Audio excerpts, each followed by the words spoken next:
Hi everyone. So I want to start by sharing with you the name WOW Puppies, why it came to life like that, and just really briefly, later on I can get into a bit more detail about it. But basically, the WOW was really to show, like to pass the idea of the WOW transformation that dogs can bring into our lives. So like the WOW effect kind of thing that the dogs can bring into our lives. And that's why WOW Puppies came to life like that.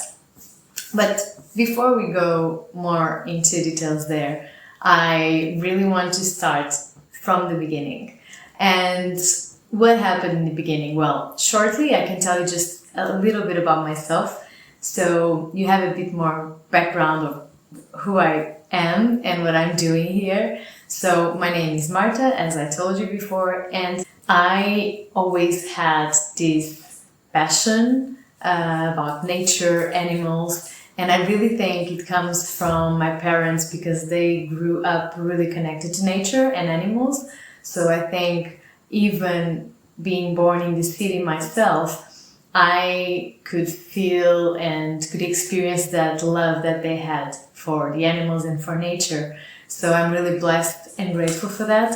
And also, when I was 4, Lasty came into our lives. So the first dog that we had as part of our family. And that really transformed a lot of things for me. I grew up with her. It was like my sister, you know. I had a brother and now I had also a sister, and it really was like that for me. And she lived with us for almost 15 years, and the truth is that really developed more and more that connection with nature for me, with animals, and really the willingness that I always felt somehow to really be able to help the animals. This is just a brief introduction, but growing up, things changed a little bit, and because I was looking for security, right? My parents never had a lot, so I really started growing up with this sense of I want to have a better life for myself, I want to provide more and more safety, more security. Later in life, I was feeling not so fulfilled at work and with the life I was living. So I was for quite a few years thinking about going abroad, going to another country, just to experience something different. And when I entered my last job, after 2 weeks, Puppy came into my life. 3 weeks actually. He came into my life and I ended up adopting him. He had a really hard past and he was looking for a home to really find a new family because he was in shelters before many times. He was in different families. His past was not that easy. And yeah, he had quite a rough start to his life. He was around 2.5, 3 years old when he came to me. To be honest, sometimes I wonder if he wasn't older than that because they really didn't know much of his story, and they didn't really know when he was born. He had no registrations, nothing. So it was really just through the teeth that they saw more or less his age, but even the teeth were not looking great at the time. So when I adopted him, I had to do the whole cleaning of his mouth, and also I'm not exactly sure if he was the age we thought he was. But this to say that, yeah, he had a really rough start to his life. He was mistreated in the last family he was in. That's why they took him out of there, and yeah, and they were looking for a family. I just was meant to stay with him just for a few weeks until they found a family for him. And then when some possible people went there to see him to consider adoption, I was like, no way, he's not leaving. He's not leaving. So he's staying with me. So I literally decided, okay, he's gonna stay with me. and the rest is history, really. So, but this to say that it was quite interesting when he entered my life, because I had just moved into a new job, and this job was requiring like a lot of myself. A lot. So I was working like 12, was like maybe the average most of the time, 12 hours. Not all the time, but yeah, between 10, 12 hours a day. And then during other peaks of work would actually be more than that, much more than that. There were days that I did like 20 when I saw, I was like, oh, this is crazy. I slept like 1 hour, and you know, I barely had time for Puppy, but he had an outside area. I was always like making sure he had everything he needed, of course. And when I needed, I asked my mom to help me, to support me with him. But it was not the ideal, right? Like, of course, it was much better than he had before, because he was in a really bad situation and he was happy. Like, of course, I was not spending as much time with him as I wanted to. But yeah, he had food, he had water, because in the past he didn't really. When they got him out of the last house he was in, he was really malnourished, so they were actually afraid he would be in a really bad situation in terms of health. And later on, now, really later on in his life, I realized he actually had things showing up in his health that were related to the past. But at the time, we didn't see it. Like, he was such a strong dog, really perseverant and really strong. He was just always fighting to be here, like to live. And it was incredible. So what happened was, at that time, I was already seeing that my work and my value were not really being as appreciated as I thought it should be, because of how much work I was putting into the job I was having. So one thing after another just started happening, and also my health started to really present some serious health issues at the time. Even they thought it would be something neurological. I couldn't sleep at night with a really strong pain in my arm, so I would need to go to emergency room during the night. And it happened also working once.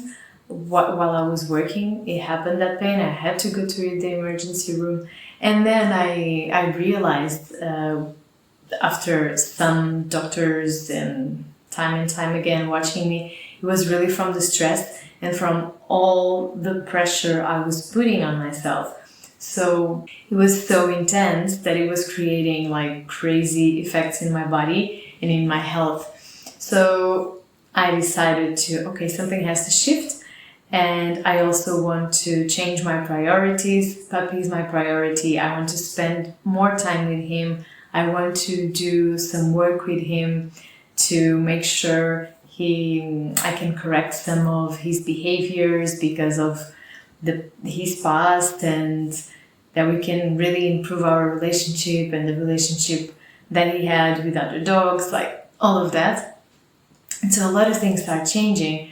I started saying no. I was really young, so I was like 22, 23, I think, when I got into my last job. Because I started when I was 21, and I was like 1 year in each company before that. So I was in 2 companies before, and then I changed to that one. And in that one, I was for like 3.5 years in 3 different roles, because that was like a really fast-paced environment. So the changes were really big all the time, always changing, always growing, always a lot of movement inside the company. So it was crazy. Like, it felt like I worked there for 6 years, something like that, and it was 3.5. So I grew a lot for sure, but it was taking a toll on my health, physically and mentally, and in a lot of ways. So with Puppy in my life at that time, I really decided to change my priorities. I started saying no, because I really didn't. When I started, I was really young, and I just wanted to prove myself and do the best job, the best work that I could, and really earn the value, the appreciation, to have good results, all of that, right? When we are young, we give it all in that sense. Not everyone, but a lot of times that's what we learn we should do, right, while we are young. And not to say that we shouldn't, but we really need to have our priorities straight, because if we don't respect our boundaries, if we don't have strong boundaries, the others will not respect them as well, and people will push you to give more and more and more. And when you notice you don't have anything else to give anymore, because your body is failing you, your health is failing you, and you're failing yourself and the people around you. So basically, that's a little bit of the information of what happened. And since then, I moved into another position inside the company. I decided that my hours would be from 9 to 6 and not much more than that. 9 to 7 sometimes, 9 to 8, but not more than that, and not all the time. Those less hours, they would really, really take a lot out of us. And of course, I'm really grateful because I learned so much, and I'm sure I chose it. Somehow my soul, my being had to experience that, to learn to put boundaries, to set boundaries, to say no, and to really start prioritizing what's important. And with that, with those changes that I started doing, I started having more time, and because I was really prioritizing that, I was spending much more time with Puppy, having our really longer walks in the morning, longer walks in the end of the day. I was already, since he came into my life in the last 2 years, I was already reading a lot, researching a lot about dog training, dog behavior, watching TV shows about it. I was really practicing a lot of things with him already. But then something showed up about dog training, dog behavior, and a colleague at work also told me about it, that she knew about some courses that were going on, and I had no idea. So I started looking up and I found it, and I decided that's it. So I started studying dog behavior and training for a year, almost a year, and it was magical, it was transformative, because since then I was studying at night. I would leave work, I would do my yoga a few days a week, and I would spend time with Puppy, and then I would study at night before going to bed. And on Saturdays and sometimes Sundays, I would be in the mornings on my course. Practical classes, the theoretical classes, and socialization classes, the training classes, a lot of things. And I was loving it. So I was so excited. And I was really enjoying it, and I was practicing with Puppy. Puppy was also loving it, because he was really enjoying the trainings I was doing with him and the new things I was teaching him and I was learning. So it was really, really good and transformative in many, many, many ways. And what happened was I still had that thought of I wanted to go abroad. I had it before Puppy came into my life. And later in my last job, because things were not going so well, in the first year and a half, I started really looking at opportunities to go abroad. I tried, I looked it up, but nothing really came up with it. So when I was doing the course with Puppy, and I was really enjoying myself more, having a more balanced life that I feel I didn't really have before, of course, I was still really busy because I was studying and I was working. It's that's what I knew how to do, because I was always working so hard, studying so hard to get the greater results, to get the greater job. And then on the jobs, really doing my best to have the greater results, to then progress forward.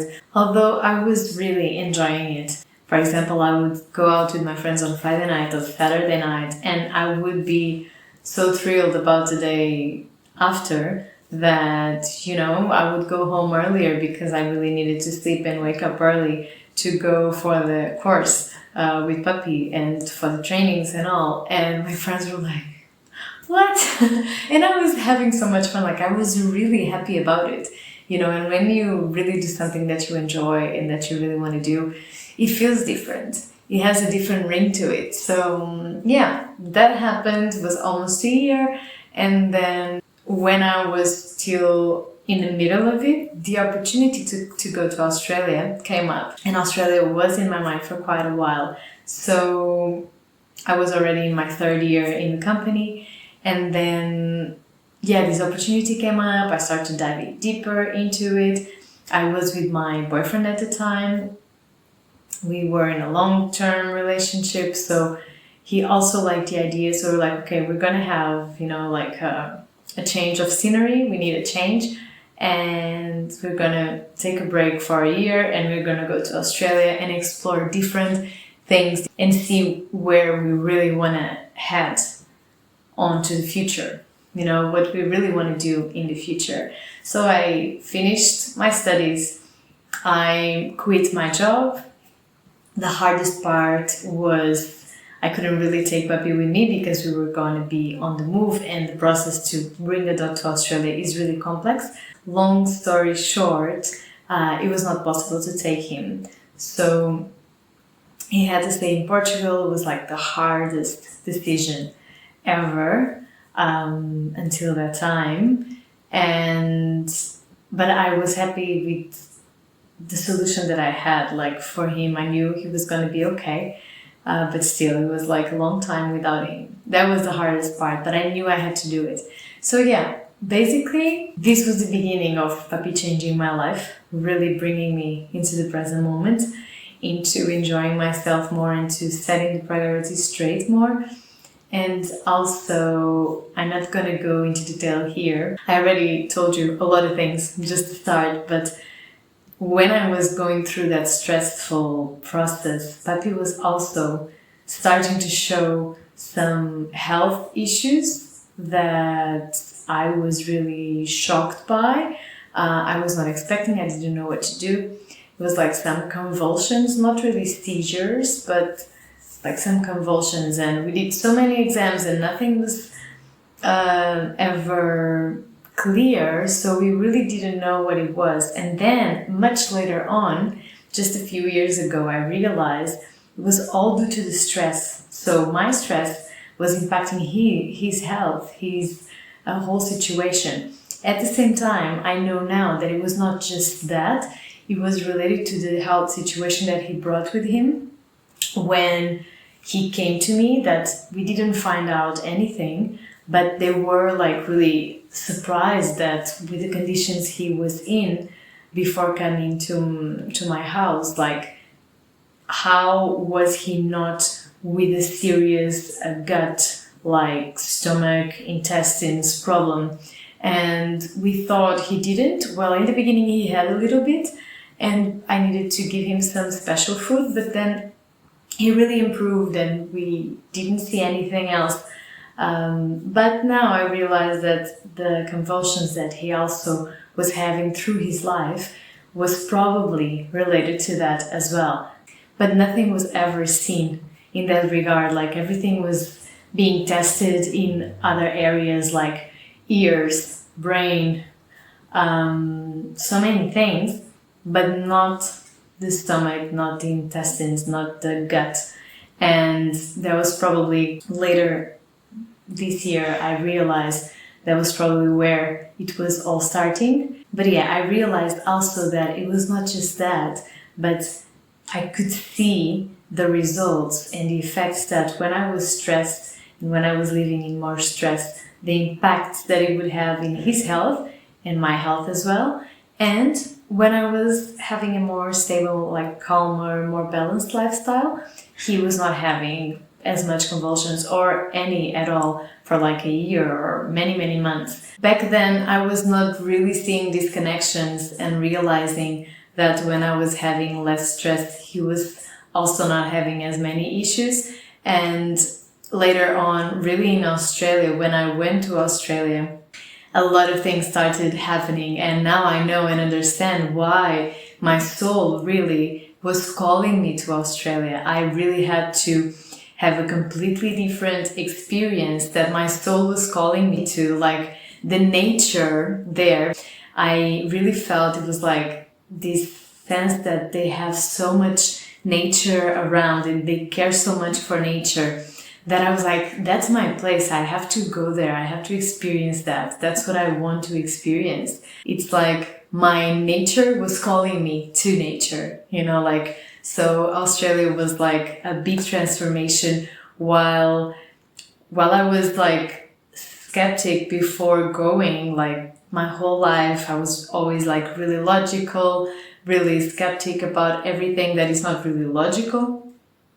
I started seeing things differently because a lot of things were presenting themselves, and I was meeting people and crazy experiences I was having that started showing me that my body had messages for me, that some signs and synchronicities were really happening, just showing me a totally different experience and reality from what I was living before.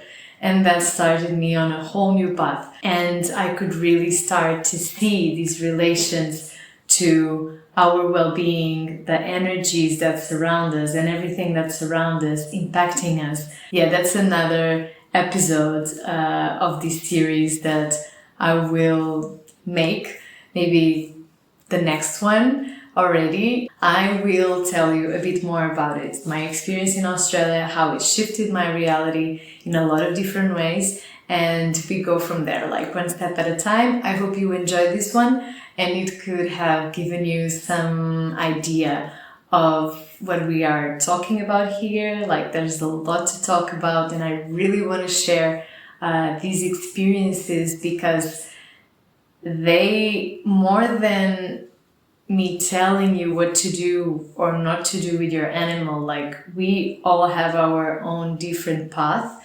And I think, at least for me, I learn a lot from stories, from real stories of other people, and I can take the insights and the key messages, and that really helps me analyze my life and really see maybe things that I'm not seeing at the moment.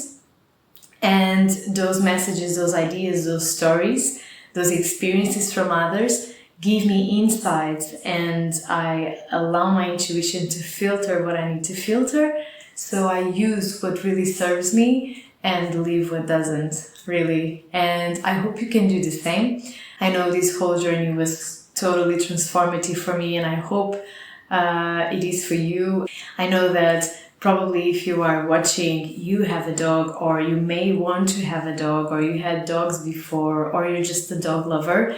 But if you have a dog, like I'm sure you've had experiences like this before, or if you didn't, maybe you are about to, or you really like these topics and you want to understand them better, or you just feel like there's something here that will serve you in some way, some key messages, some stories of my past, of my experiences with puppy, whatever that is that may serve you. And I really hope you do take as much as you can from it, and whatever serves you, trust your intuition, your guidance. Thank you so much for watching, and I will see you in the next one.